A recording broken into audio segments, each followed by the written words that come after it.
So I'm going to be vacuum and sealing, not just sealing, okay? So hey guys, welcome to Appalachia's Homestead. Woo, look at that. So we are going to be talking about and showing clips from a couple of food saving, food storage adventures that we've been having here on the farm. I started working on food storage in terms of beans and rice. Very simple. There's different ways to do this. There's different methods to do this. You do what works best for you, okay? But here's what we're doing. So I'm going to be putting together some previous clips because I took pictures of it and did all kinds of advice giving and whatever, and talked with people and whatever. And then a lot of people are like, oh, please show it, please show it. So I'm going to be showing you different clips and going to be talking about what we did. Very simple in different clips throughout. And then we'll do a recap in the end. So stay tuned. The goal is for simple food saving with basic beans and basic rice. Let's get started. Okay, so this may sound a little repetitive, but I just want to give you a heads up on what I'm going to be using. I'm going to be using your simple food saver bags. Now you can buy the material and make your bags yourself. You can use different sizes. That's up to you. I do have an old food saver. This is something that most people have or can have access to. So that is what you need to know. That's going to be the method in which I'm doing this is simple food saver, okay? And you can also have attachments in which you'll be using for jars if you want to go that route. I'm also going to be using oxygen absorbers in my process. Some of you may choose not to because your attitude might be, well, if I'm going to be doing this and sucking all the oxygen out, why would I put that in there? That's a waste of time and money and energy. Maybe to you it is. To me, it's not. It's an extra step.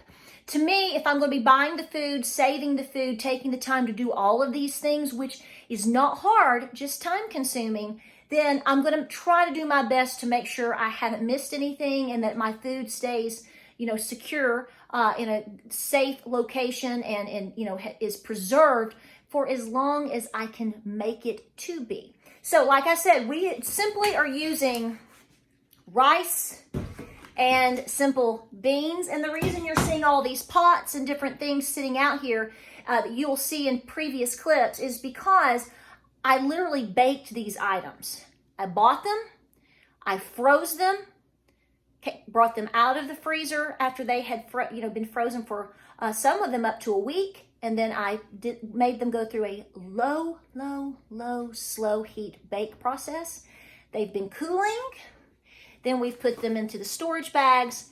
We've added the oxygen absorbers and we've used the food saver. So I'm going to add the clips. If you have questions, let me know. If you do something different, let me know. Some of you may prefer to not use this method instead of just go straight Mylar.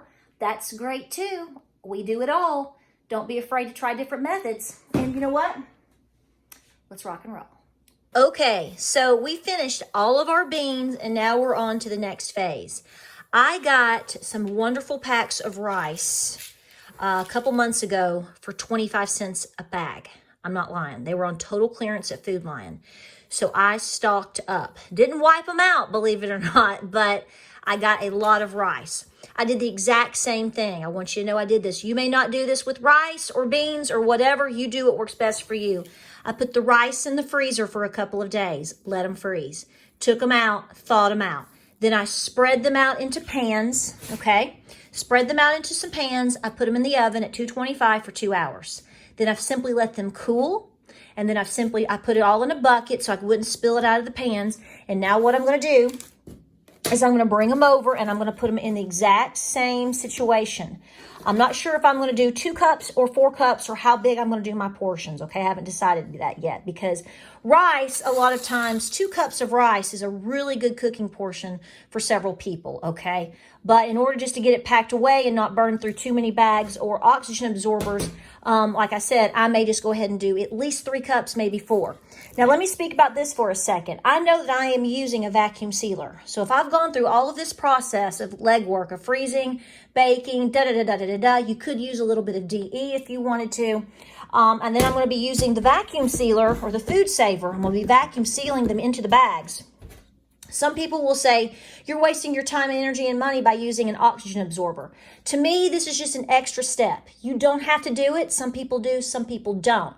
I like to know that if I'm packing away rice beans, etc., and I'm taking the time to put them away. I've gone through every bit of legwork that I can in order to try to ensure that it's going to make it, that I'm not going to have any creepy crawlies in there. And believe me, if you suck out the oxygen and you have just at least a 100 in there, if something survives, honey, there's nothing you can do about it. That's just a plumb miracle.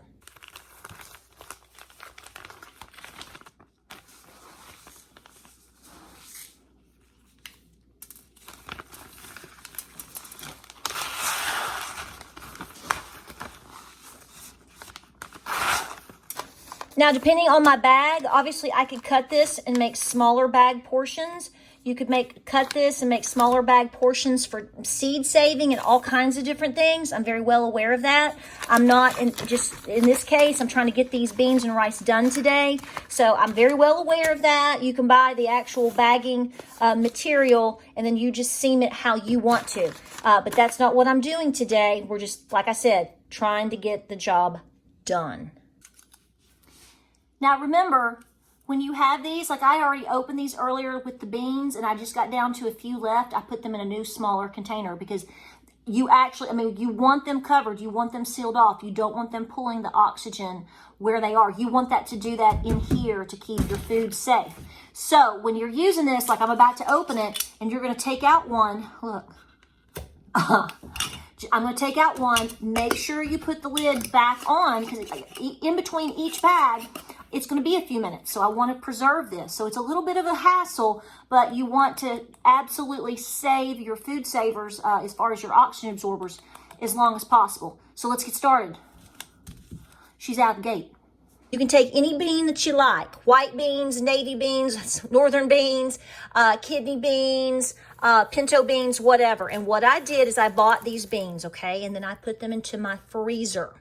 I like to freeze mine for several days. Some people will tell you at least 2 days. Some people will argue up to 3 to 4. I left mine in there for almost a week, okay? Just put them in the freezer. Just let them freeze. Then I took them out, kind of let them thaw out a little bit, whatever, and then I put them into different pans. And I did them on a low, how low can you go? 225 bake for 2 hours. This process is to kill any eggs or larvae. Some people do not do the actual baking. It's not a canning method as far as I'm not dry canning it. I'm actually just making sure I'm killing things off. Now, you can go a step further and you can put a little DE, diatomaceous earth, in with your beans if you want to. I'm not, because what I'm going to do is I have my food saver bags here, right here. I have the quart bags. You can use whatever you want, okay? I'm choosing to make small quart or 4 cups.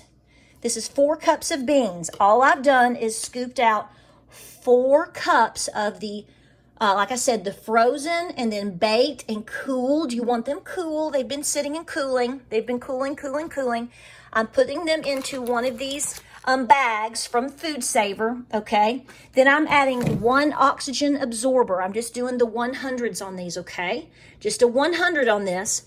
And then I'm putting it in the Food Saver, sealing it, and then I will mark them, and then I'm going to put them into a tub. Now, you can use Mylar bags. I'm totally aware of the fact that I could be doing Mylar bags, but my Mylar bags that I have right now are gallons. I don't want to do this. What I'm doing is this method to put into a large tote. I'm going to put them away, no big deal. To me, this is something great to preserve for later, but also, how awesome of a barter item is that? Wink, wink, catch my drift? All right, so that one right there finished. I'm going to move to the next round of beans, but I want to talk about this real quick. These are your oxygen absorbers, and sometimes when you order them or you buy them, they come individually in a package, or you can get them individually packed as 10. Like, in other words, there's 10 sealed up. Here's the bottom line. Anytime you open your oxygen absorbers with whatever they're in, you have to take the rest of them if you're not going to be using them and put them. A mason jar is actually ideal. These have been sealed up. You don't want them just wide open in a tub or wide open in your counter or on the counter or whatever, because that's going to make them be spent. Okay, you want them to be sealed so that they're only taking up or only using what's in here. So once you take one out and you use it, you want the remainder of them to be in a sealed container. I find that a mason jar works really, really great. That's what a lot of folks recommend as well. So that's why you're seeing this like this, because when I got these, they all came in a big sealed bag.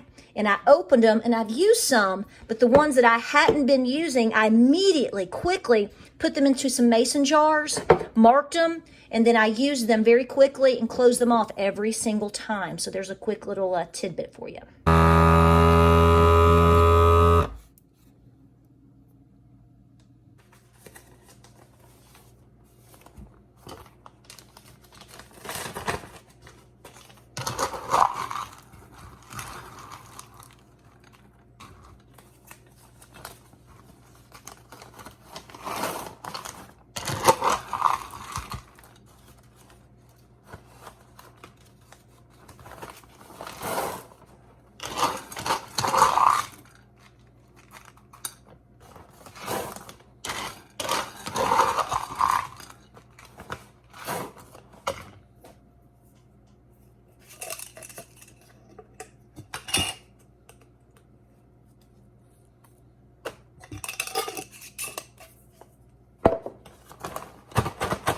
All right, guys, all done, marked, sealed, signed, sealed, delivered, I'm yours. So what I ended up doing was several batches of the pinto beans. I did about 4 cups each bag, okay? When I got down to the end of something, it might be more like 3.5 on that last little bag, but don't sweat the small stuff. So you can see there's the pinto. There's the oxygen absorber that's ready to go. When I got down to the end of some pintos, I started combining them with the white beans, the northern beans, to make mixed beans, which are my favorite. So there they are right there. And then, of course, are your white or your northern beans. And then right here are my Anasazi beans. Beautiful, beautiful beans, very creamy and rich. So these are all sealed. They've gone through the whole process, and we are ready to pack them away. Alrighty, guys, so I'm going through the process of marking all of my bags to date.